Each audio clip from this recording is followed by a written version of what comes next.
I saw my winter coat draped over her chair the morning I came home early, and my stomach dropped before my mind could catch up. It was the cream cashmere one with the silk lining, the one I'd saved 3 months of coffee shop wages to buy when I was 19. The one that fit me perfectly, that made me feel like I had my life together even when I didn't. The one I'd worn on my first real job interview, on the day I signed my apartment lease, on every important moment when I needed to feel like myself. She was standing in front of her mirror, my sister Victoria, trying it on like it was hers. "Halena," she said when she noticed me in the doorway. Not startled, not guilty, just mildly annoyed at the interruption. "I'm borrowing this for the weekend. David's taking me to that restaurant upstate. The nice one." David. My boyfriend David. The one I'd been dating for 2 years. The one who'd been distant lately. The one who'd cancelled our anniversary dinner last week because of work. "That's my coat," I said. My voice came out smaller than I wanted. "I know. I'll bring it back Monday." She adjusted the collar, turning to examine herself from another angle. "It looks better on me anyway. You never wear nice things, right?" I should have said no. I should have walked over and taken it off her shoulders. I should have told her about the restaurant reservation I'd found on David's phone, the one that matched her weekend plans exactly.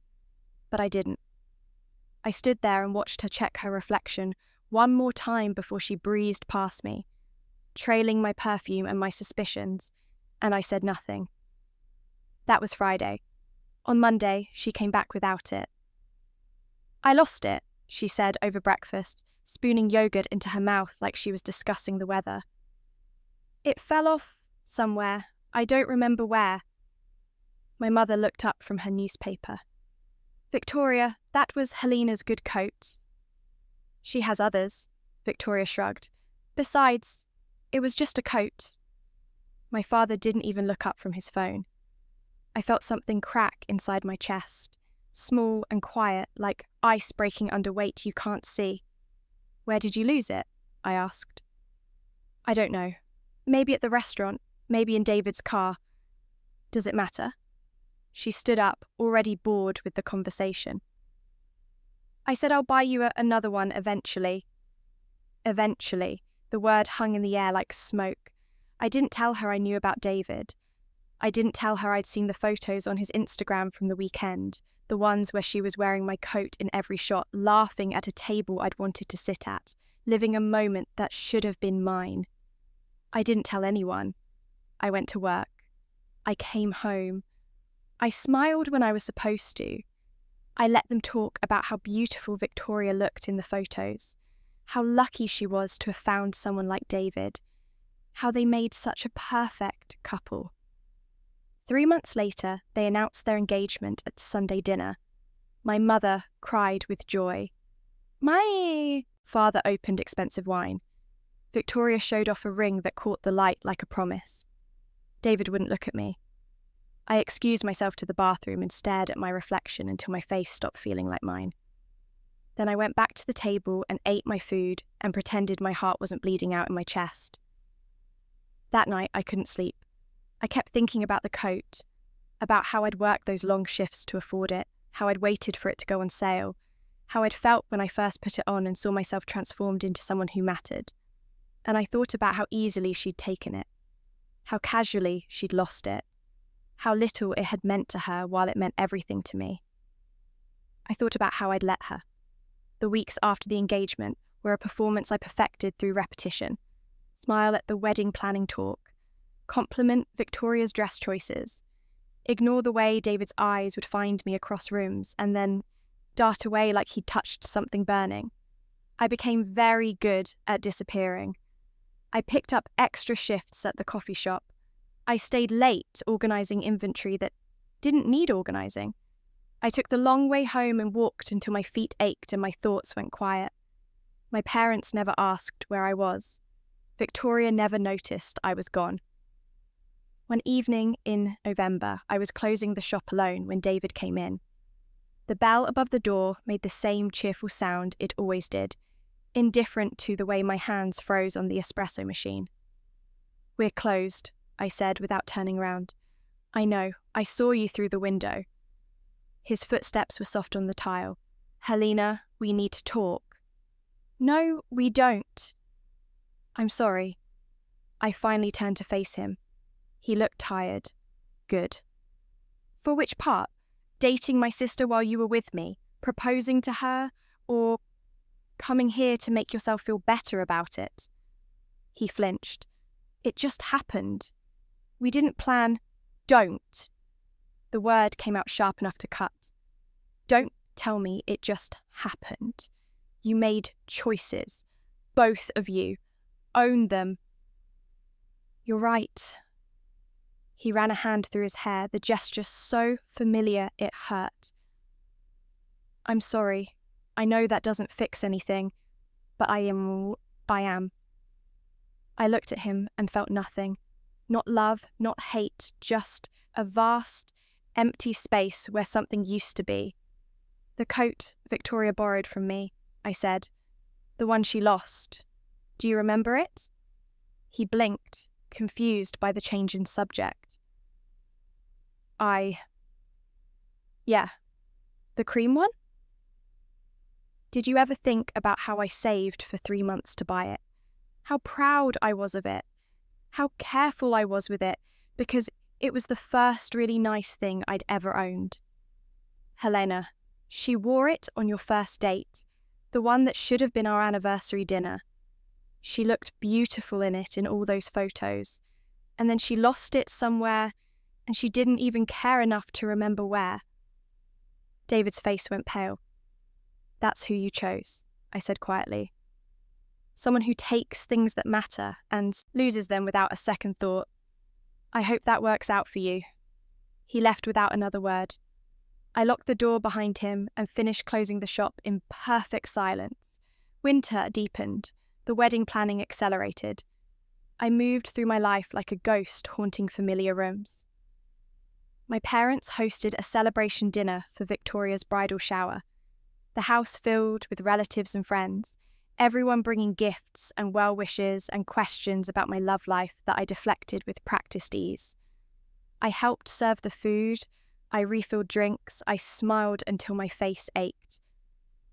Victoria held court in the living room, radiant in a white dress she'd bought for the occasion, describing her wedding vision with the kind of passionate detail she'd never applied to anything that mattered to anyone but herself.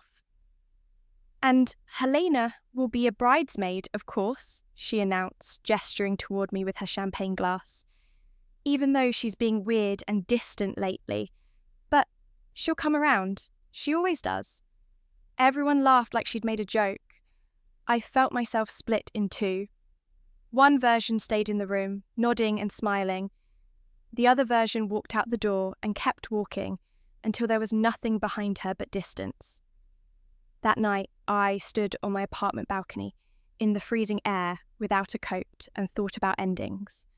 I thought about how tired I was, how empty, how much of myself I'd given away to people who never noticed I was disappearing.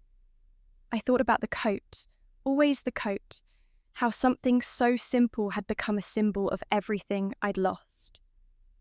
The cold seeped into my bones and I let it. I don't remember going inside. I don't remember lying down. I remember thinking that sleep would be a relief, and then I remember nothing at all. I woke up screaming, not from pain, from shock, from the impossible, disorienting reality of opening my eyes and seeing my childhood bedroom ceiling, the one with the water stain shaped like a bird that I used to stare at before school. I sat up so fast the room spun. My hands were younger, smoother. The scar on my left wrist from the coffee shop burn was gone. My phone on the nightstand was my old phone, the one I'd replaced 4 years ago. I grabbed it with shaking hands. The date glowed up at me like an accusation. 4 years earlier. Before David. Before the engagement. Before the coat. I was 23 again. The knowledge hit me like cold water. I remembered everything. The relationship. The betrayal. The loss. The hollow years of watching them build a life from the ruins of mine. The quiet way I'd faded until there was nothing left but the outline of who I used to be. I remembered dying, or whatever that had been. The ending. And I remembered the coat. I got out of bed on legs that felt strange and familiar at once, and walked to my closet.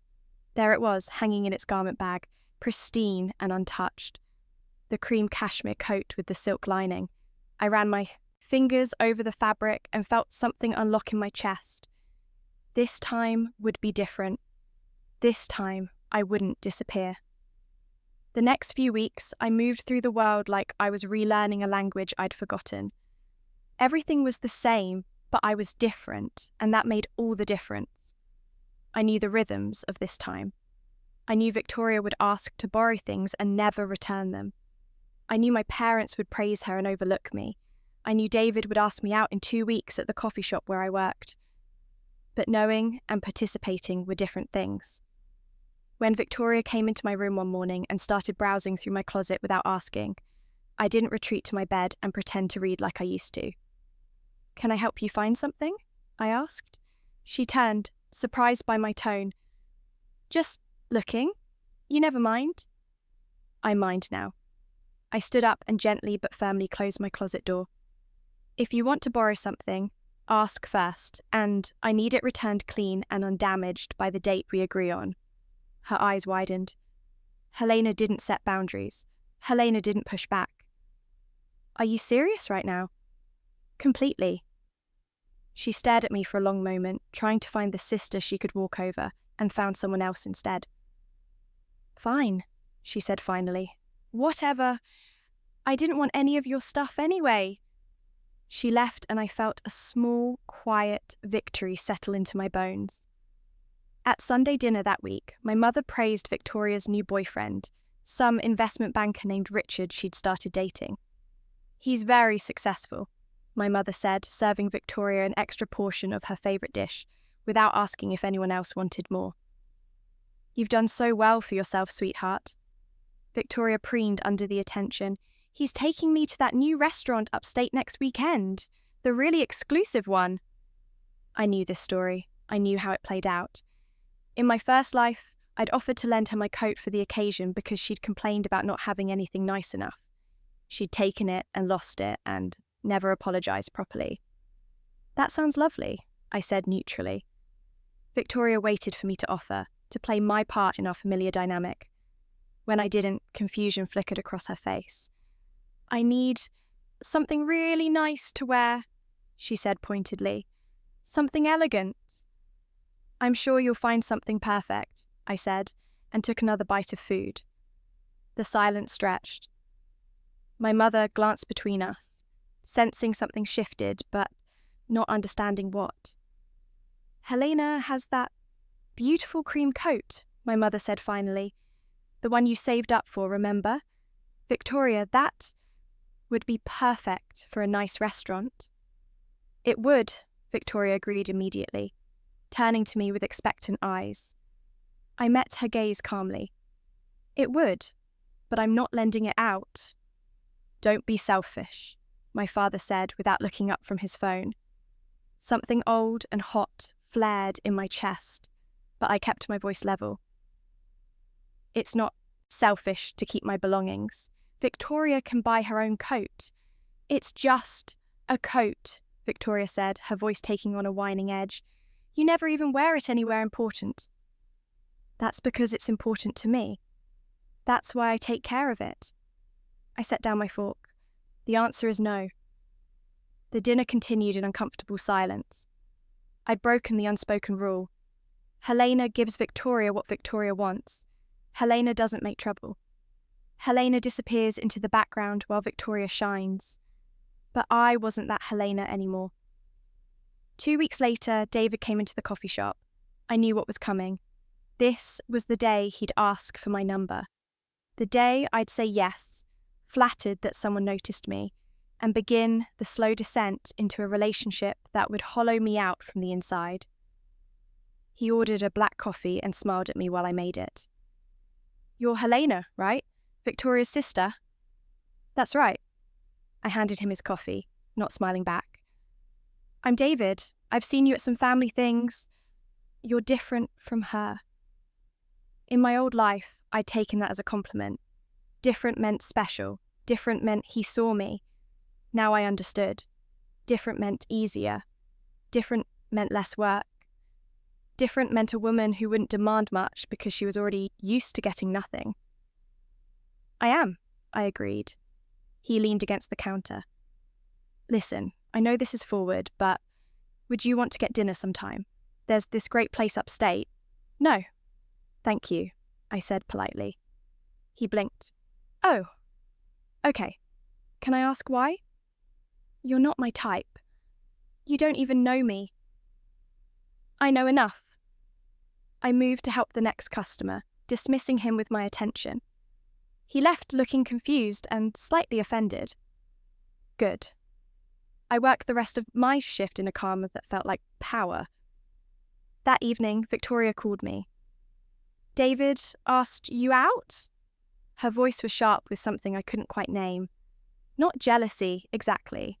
More like territorial aggression. He did. I said no. Why? Because I didn't want to. I kept folding laundry while we talked, the mundane task grounding me. Why do you care? I don't. I just think it's weird. He's a catch. Most girls would be thrilled. Then most girls can date him. She was silent for a moment. You're being really strange lately. I'm being myself. Well, I don't like it. That's not really my problem, Victoria. I hung up before she could respond and felt another piece of my old life fall away. The months passed differently this time. I picked up photography as a hobby, something I'd always wanted to try, but never made time for in my first life. I took weekend trips alone to places I'd never been. I read books I'd been meaning to read. I said no to family dinners when I didn't feel like going, and stopped apologising for having boundaries. My parents were baffled. Victoria was furious. But I was alive in a way I hadn't been before. I knew Victoria and David would eventually find each other. Some things were probably inevitable, pulled together by mutual selfishness and shallow attraction. But this time, I wouldn't be the casualty of their beginning. 6 months after I'd rejected him, David started dating Victoria. My mother called to tell me, her voice carefully neutral. I know you turned him down, but Victoria and David are seeing each other now. I hope that's not awkward for you. It's fine, I said honestly. They'll be good together. They would be. Two people who took without thinking, who expected the world to arrange itself around them, who'd never learnt to see past their own reflections. They'd be perfect together until they weren't. The relationship progressed quickly. Victoria loved the attention. David loved having someone who demanded the spotlight he wanted to bask in. My parents loved having something to brag about at their social gatherings. I loved not being part of it. Thanksgiving came. The family gathered. Victoria brought David, and they announced they were moving in together. Everyone celebrated. I offered my congratulations with genuine indifference. David kept watching me throughout dinner, like he was trying to solve a puzzle that didn't make sense. The girl who'd said no to him was thriving. The sister who'd been invisible was now the most present person in the room, even in her silence. It bothered him, I could see it. After dinner, I found him alone in the kitchen. You're different, he said. I told you I was. I poured myself water, unhurried. Victoria says you've changed, that you're not yourself anymore. Victoria wants me to be who she needs me to be. That's different from who I actually am. He frowned. I don't understand you. You don't need to. When I asked you out, you asked me out because you thought I'd be grateful, I interrupted, because you saw someone quiet and overlooked, and you thought that meant easy, but I'm not interested in being anyone's convenient choice. His face flushed. That's not. It is, and that's fine. You and Victoria make sense. You both want people who will reflect back what you want to see. I set down my glass. I hope you're happy together. I left him standing there and felt nothing but relief. Winter arrived. Victoria announced their engagement 2 weeks before Christmas. Another family dinner, another celebration. Another performance of joy I no longer had to fake my way through. I brought a gift, a beautiful cream cashmere scarf that matched my coat. "This is gorgeous," Victoria said, running her fingers over the soft fabric.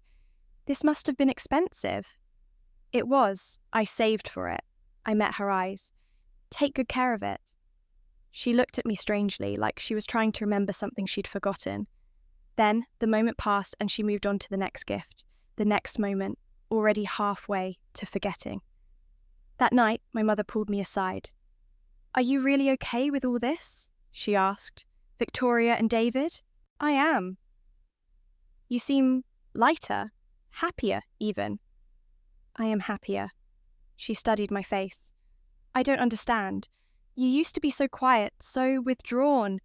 Now it's like you're here, but separate from all of us." "I am separate from all of you," I said gently. "I always was. I just pretended I wasn't because that's what you all needed." "That's not fair." "Maybe not, but it's true." I squeezed her hand. "I love you, Mum, but I can't shrink myself anymore to make other people comfortable." She looked like she wanted to argue, but something in my expression stopped her. The wedding planning consumed Victoria completely. She enlisted me as a bridesmaid with the assumption that I'd say yes, and for once, her assumption was correct. I agreed because I wanted to see how this story ended when I wasn't bleeding out in the margins of it. The bridal shower came in February. Victoria held it at our parents' house, the same as in my first life. The same relatives came. The same gifts piled up. The same champagne flowed. But I wasn't the same. I didn't serve drinks or fade into the background. I sat with the other bridesmaids and laughed at jokes and existed fully in a space that had tried to erase me before. Victoria, radiant in white, caught my eye across the room and frowned slightly. Something was wrong in her perfect picture, but she couldn't quite identify what. Later, when most guests had left, she cornered me in the kitchen. "You could try to look happier," she said. "This is my day." "You've had plenty of days," I replied calmly. "I'm allowed to just exist in them without performing for you." "What's that supposed to mean?" "It means I'm happy for you, but I'm not going to shrink myself to make your happiness look bigger." She stared at me. "When did you become so selfish?" Around the same time, I realized being selfless was just another word for invisible. "I don't like this version of you." "That's okay," I said. "I do." The wedding was in April. I wore my bridesmaid dress and stood where I was supposed to stand. I smiled in the photos and danced with relatives who asked me when I'd find someone. "When I find someone who deserves me," I answered, and meant it. David got drunk at the reception and sought me out near the end of the night. "Do you ever wonder what would have happened?" he asked, words slightly slurred. "If you'd said yes that day at the coffee shop?" "No. I think about it sometimes." He looked toward the dance floor where Victoria was laughing with her bridesmaids. She's different than I thought she'd be." "She's exactly who she's always been. You just decided she was something else." "And you? Who are you?" "Someone who knows better now." I finished my drink. "Congratulations on your marriage, David. I genuinely hope it gives you everything you're looking for." I left him there and walked out to the venue's garden. The night was cool. Spring flowers bloomed in careful arrangements. In the distance, music and laughter filtered through the open doors.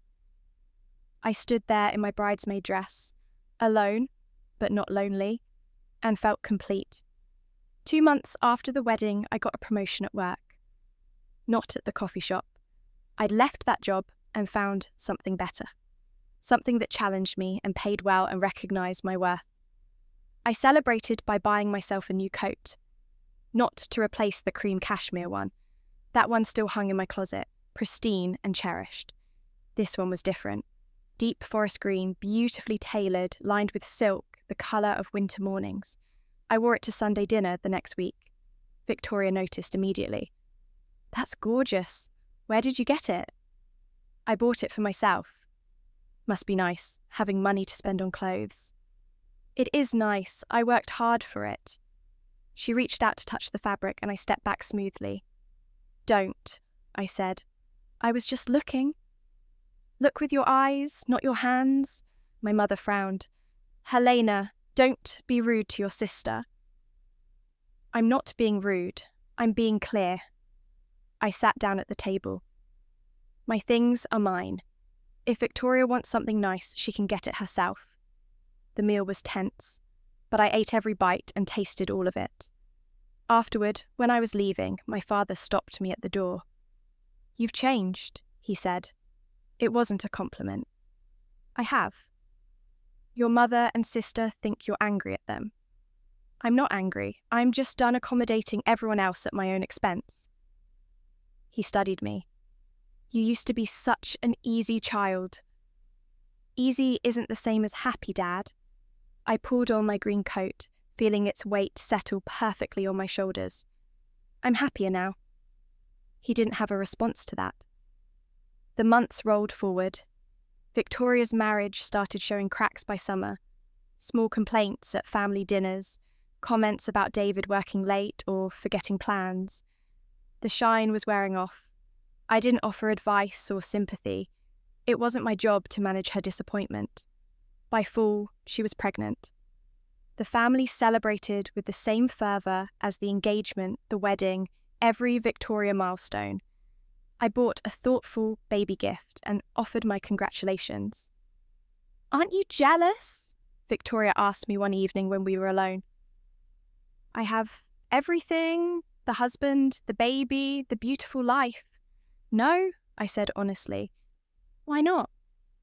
Because you don't have everything I want. You have everything you want. Those aren't the same thing. She frowned. What do you want? Peace, independence, to be valued for who I actually am, to build something that's mine and can't be taken from me. I smiled slightly. I have those things now. That sounds lonely. It's not. I gathered my things to leave. Your life looks perfect from the outside, Victoria, but we both know you're not happy. You haven't been happy since the wedding. Her face went pale. That's not true. Okay, I said gently, not arguing. I hope I'm wrong. Winter came around again. 1 year since my rebirth. 4 years since the first time I lived this day. I was in my apartment, photographing the frost patterns on my window, when my phone rang. Victoria. Can you come over? Her voice was tight. I need to talk to someone. I almost said no, almost protected my peace and my distance, but something in her voice pulled at me. I'll be there in 20 minutes. She lived in a beautiful house now, the one David's family had helped them buy. Everything was tastefully decorated and carefully arranged and utterly joyless. Victoria was sitting in her perfect living room, 6 months pregnant, crying.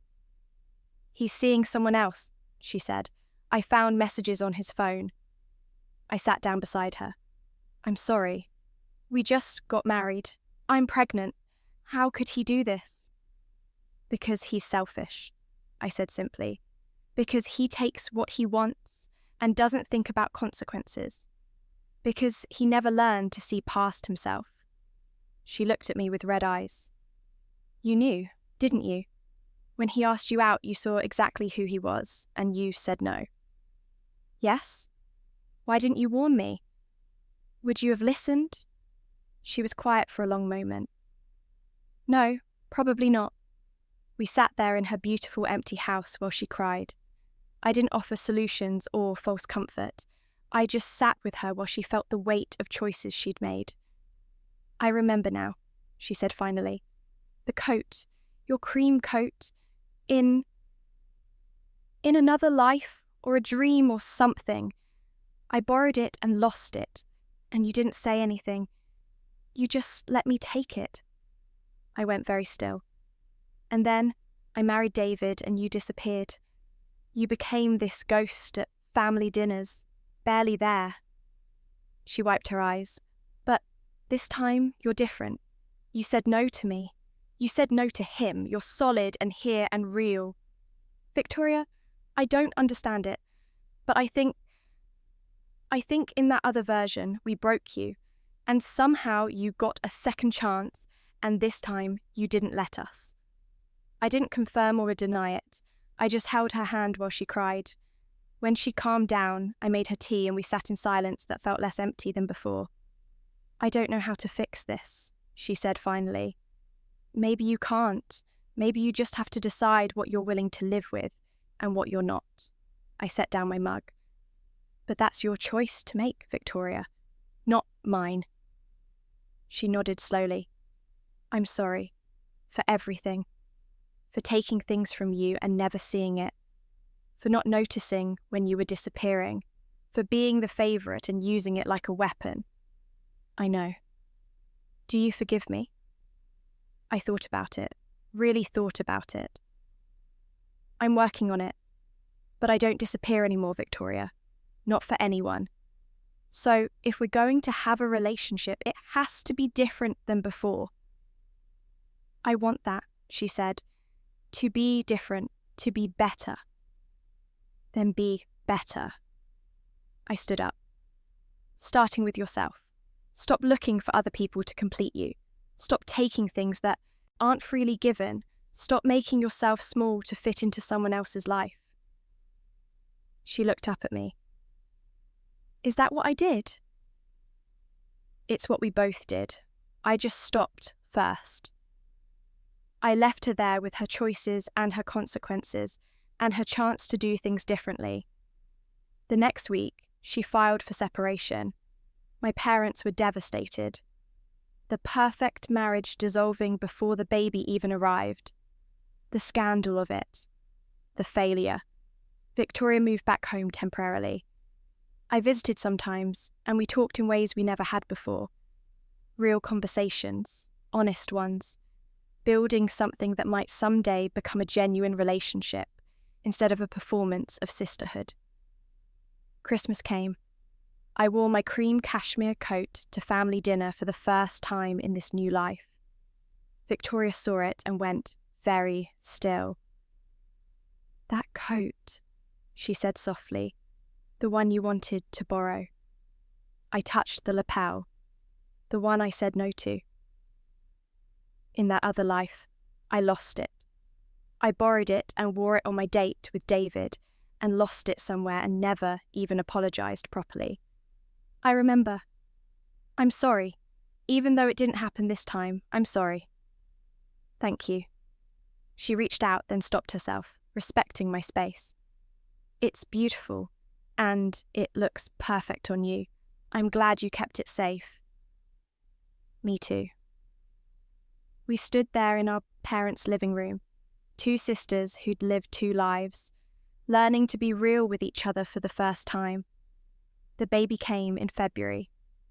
A daughter with Victoria's dark hair and eyes that hadn't decided their colour yet. I visited in the hospital and held my niece and felt something settle in my chest. Not forgiveness, exactly. Not yet. But the beginning of it. I'm going to do better with her, Victoria said, watching me hold the baby. I'm going to teach her to see other people, to value them, to not take things that aren't hers. Good. Will you help me? Will you be in her life? I looked at the baby who yawned and stretched in my arms, innocent of all the complications that came before her. Yes, I said, I will. Spring came again, 2 years since my rebirth. I stood on my apartment balcony in my green coat, watching the city wake up under morning light. I thought about the girl I'd been in my first life, how she'd disappeared piece by piece until there was nothing left, how she'd let people take and never learned to say stop. I thought about the coat she'd worked so hard for and how it had come to symbolise everything she'd lost. And I thought about who I was now, solid, present, real. I heard my phone buzz inside, a text from Victoria asking if I wanted to come to Sunday dinner. Not demanding, not assuming, asking. I smiled and typed back, yes. The cream cashmere coat still hung in my closet, pristine and cherished. I wore it on important days, on days when I needed to remember who I was and who I'd chosen to become. But I didn't need it to feel whole anymore. I'd learnt the lesson it had tried to teach me the first time around. Some things are worth saving, some boundaries are worth maintaining, some versions of yourself are worth fighting for. I went inside and got ready for the day, pulling on the green coat and checking my reflection. The woman looking back at me was solid and certain. She knew her worth. She didn't apologise for taking up space. She didn't shrink to fit into other people's comfort. She was who I'd always been underneath, waiting for permission to exist. I'd given myself that permission, and this time, no one could take it away. I locked my apartment and headed out into the world, wrapped in wool and silk and the quiet knowledge that I'd survived my own disappearing act and come back stronger. The coat Victoria had wanted to borrow hung safe in my closet. The coat she'd lost in another life existed only in memory. But the woman I'd become in choosing differently, in saying no, in remaining visible and present and real, that was mine to keep. And I was never letting go.